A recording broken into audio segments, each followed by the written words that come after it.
Hello everyone, it's Farmsim Guy here, hope you're all doing well. Now, Friday fact sheets are something that I don't tend to get involved in. I think the guys like Daggerwin and DJ do a brilliant job of letting you guys know what's coming in these fact sheets. But I saw a couple of things in this week that I couldn't keep quiet about, so I had to make a very quick video just to have a look at them and talk about potentially some of the things that are in there that maybe we don't know about already, and maybe have let the cat out of the bag about some new additions to FS22 that haven't been talked about yet. So, like I said, put your tinfoil hats on and let's dive into it. So the first fact sheet that we got this week is the Isekai tractor all the way from Japan. I hope I've pronounced that correctly. And one of the reasons this video is releasing earlier than usual, so it's aligned with the Far East time zones. And on top of that, we've got the Einbach Weeder that it's hooked up to as well. So nice to see a new brand like Isekai in the game. Really nice to see.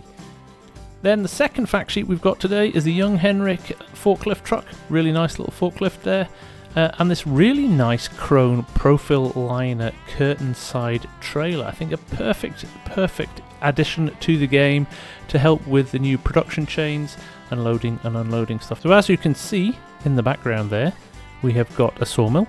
But the output from that sawmill appears to be some sort of wooden panels on pallets there.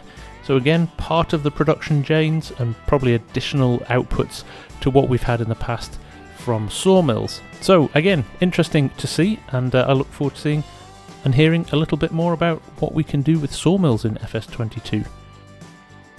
Jumping to the third fact sheet here, we've got this lovely Fentvario 700 with a Fliegel trailer. Pretty standard stuff there, and as you can see, really nice models. But it's worth taking a little bit of a note at some of the icons down in the bottom left corner of the fact sheet there. You can see some of the new icons in there, as well as some of the traditional icons that we know and love from the current game. Next to the sugar beet and sugar cane there is a chopped beet icon, which we'll see in a little minute when we look at the fourth fact sheet, is an input for the BGA. We've got forage here, which is a new one next to chaff, which is an interesting one. I'm guessing next to that is compost. Please correct me if I'm wrong.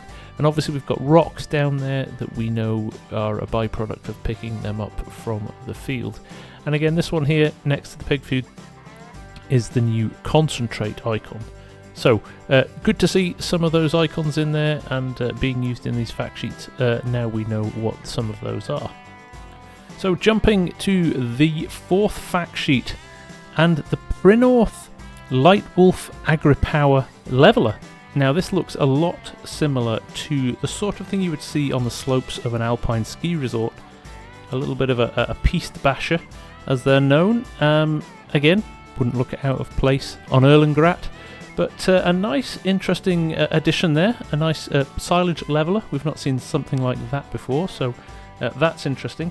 But the thing that I think is the biggest takeaway from these fact sheets is the Planet 1 megawatt biogas plant. And there's a clue there in the title. 1 megawatt suggests to me that they're looking at renewable energy as part of this in a little bit more detail. So if you look at the inputs there, we've got silage, we've got manure, we've got slurry, and what to start with I thought were wood chips, but again, referring back to the icons on the trailer as well, in between sugar beet and sugar cane was this icon. So something like sugar beet pulp or a pulp of some sort and a byproduct of the sugar beet harvest, similar to what we have in the beet harvest add-on at the moment.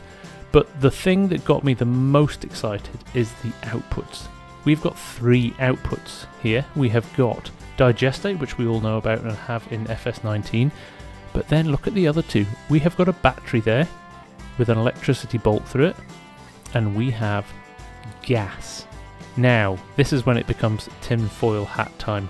What are those going to be used for? Are they just byproducts that you can sell and make money for? Do you need electricity to run your production facilities? Do you need the gas to dry corn, or again for your production facilities? Or is it just a saleable product that you can take to the store and sell and make more money from? Who knows? But it's really, really interesting to see those 2 new icons. I haven't seen those before. I may have missed them, they could have been on something else, but certainly from my perspective, That is very, very interesting and gets me incredibly excited about the potential new stuff that Giants haven't yet told us about FS22. Like I said in my video the other day, we're 2 months away now. I think they've got some big ticket items still up their sleeve to release. So, without further ado, I'll call it there, but I'll leave that with you to let you think about. I'd love to hear in the comments what your thoughts are. But for me, I think we're starting to see some really, really interesting stuff coming through, which is getting me really excited that there's going to be some bigger changes than we maybe expected in FS22. So, from me for now, thank you very much, and I will see you again soon. Bye for now.